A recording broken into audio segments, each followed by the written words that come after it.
Alright, well, I suppose I should be explaining that, um, here I am with the third stage.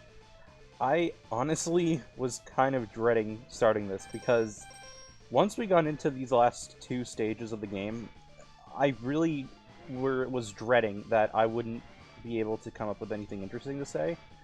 I do have some basic things, like a general outline. The problem is, though, I think that my intrigue in this game really wanes. Maybe after Sigma Stage 2. I think that the third stage is actually pretty dull. Like, not an awful stage, just godforsakenly boring. And the fourth one can barely even be called a stage. It's, like, it's pretty obvious at this point. We're this late in the game. You could tell we're going to fight Sigma at that point. Not much of a spoiler, but that's all the stage is, which is fine. But I don't know. I remember fucking hating the stage first time, and it's not like it's hard, but it just is so uninteresting. And I kind of plan on finishing the series today, and I was even thinking about, like, switching, like, instead of making one episode per last stage here, I was planning on just, like, sticking them together in this one. I'm still going to make two separate videos, but I think I'm going to take both of them out tonight.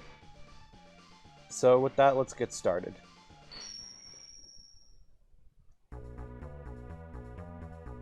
I do kind of like the bass line here. It's pretty good. That's definitely something I'll give this stage credit for.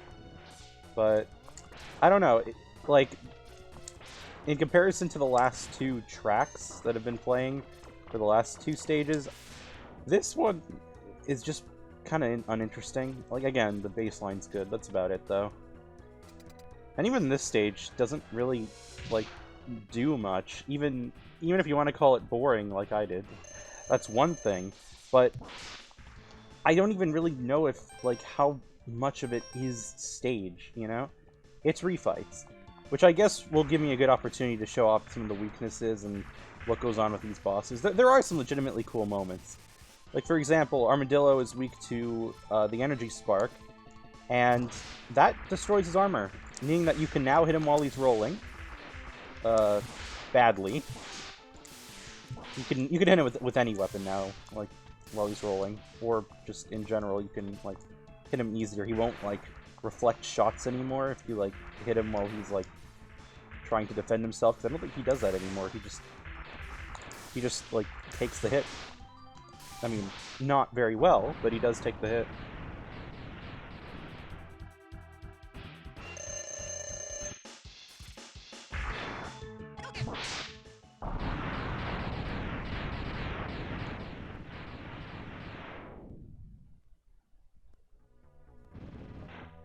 And each of these are just their mini, like, segments.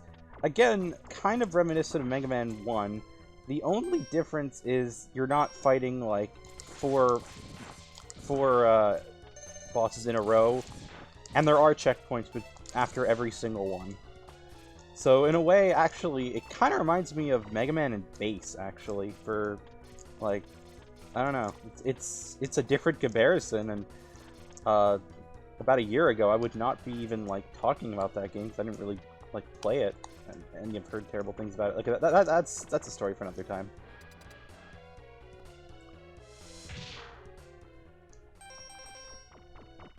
This is pretty fun. You got Sting Chameleon here. His weakness is the Boomerang cutter. Fire right away. Boom. And this is Child's Play. It's hilarious Child's Play, though. I'll give it that. It's actually kind of fun to do.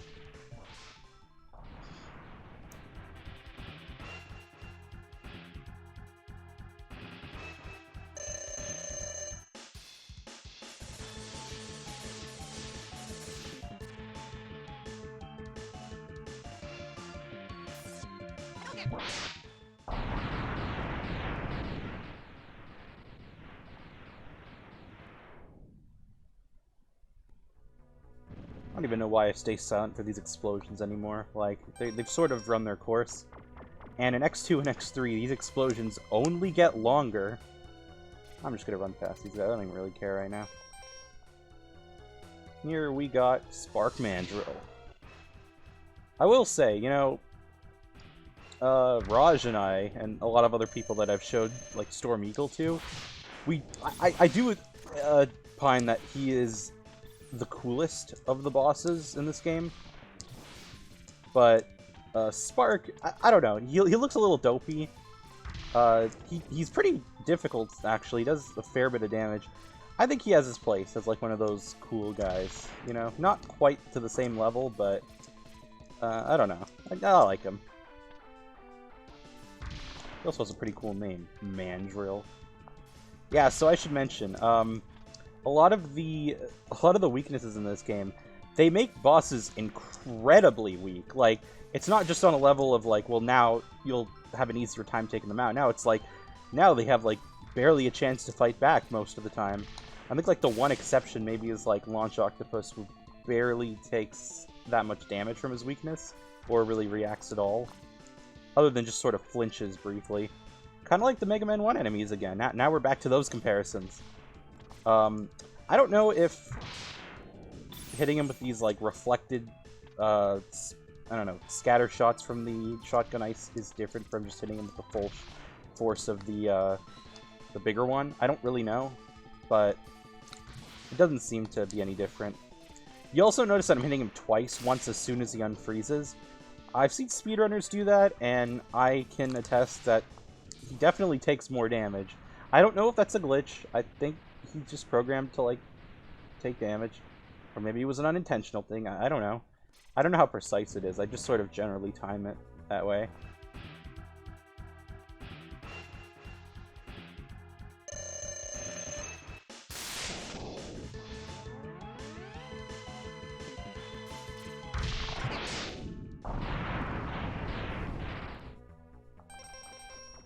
Here we're going underwater, so really we only have one.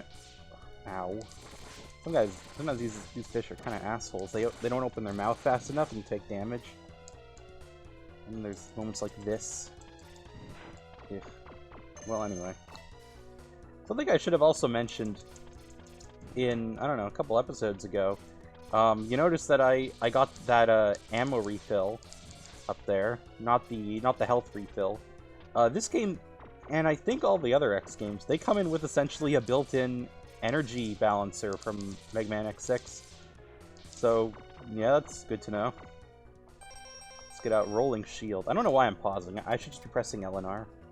It is the more obvious way to go about things. Or L and X, since I mod it that way. I'm not 100% how to get past his first shots without, I don't know, wasting some ammo on it. Yeah, you can see he flinches slightly, but, like, he generally flinches when you hit him normally as well, or at least, like, most or some of the time. Or at least with a charge shot.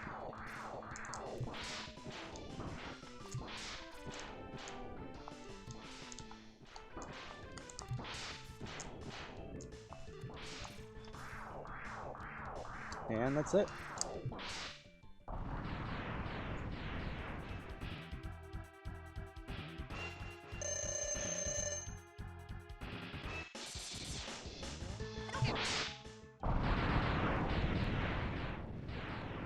You see what I mean when I was saying there's really nothing to talk about? I guess the one interesting thing I could say is that I completely forgot to do this. If you go up to Octopus and you use the Boomerang cutter, you can cut off his tentacles. I don't think he shoots those, like, 4 homing shots anymore once you cut them off, but that's about it. Like, I do like those little details, and there's actually a similar thing coming up with the next boss, and by process of elimination, you can make a reasonable assumption as to who it is. Actually, yeah, I'll just do that right now. I don't actually remember what this changes. I think instead of spitting out tar like this, you can't do that anymore once he loses his trunk. Like I'm not even, like, naming him. Sad guy, really. So if you shoot really close to him, the tornado actually lingers slightly, making it possible to hit him twice, unless he jumps. I don't know if it can hit him more than twice. I don't think it can. I think it just goes away too quickly to hit him twice. But yeah, I mean, just shoot close to him and assume he doesn't jump, and there you go.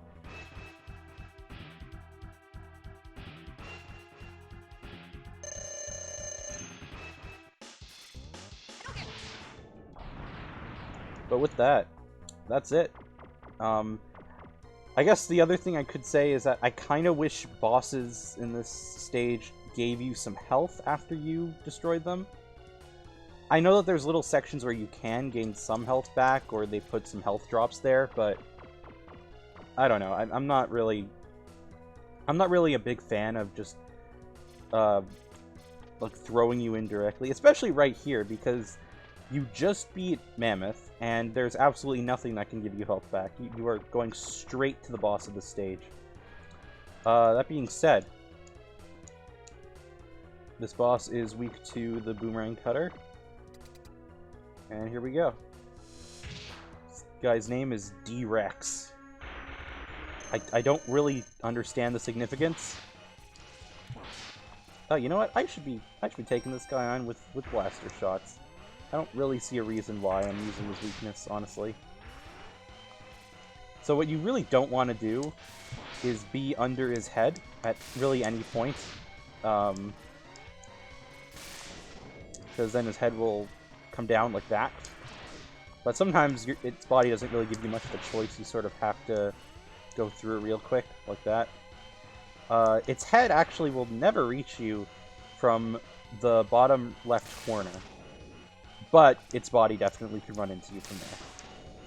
I gotta stop getting hit by these shots.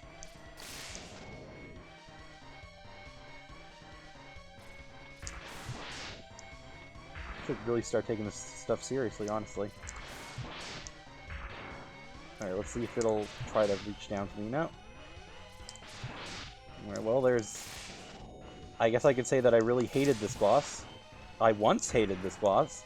Then I played hard type, and it basically changed my entire appreciation for this boss, because it could have been way worse. Like hard type. I mean, hard type is so bullshit.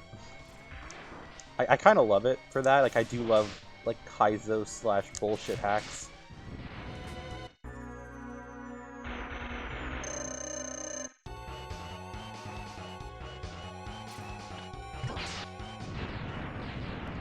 Anyway, though, that's it. That's the end of the Sigma stages, other than the last one. And we all know what comes then. I want to apologize and say, like, I know I didn't really generate much enthusiasm for this level. I don't harbor any kind of ill will towards this game, even in these later sections. I just don't think they're all that interesting. I think I'll have a little more to talk about in the next stage, so apologies for that.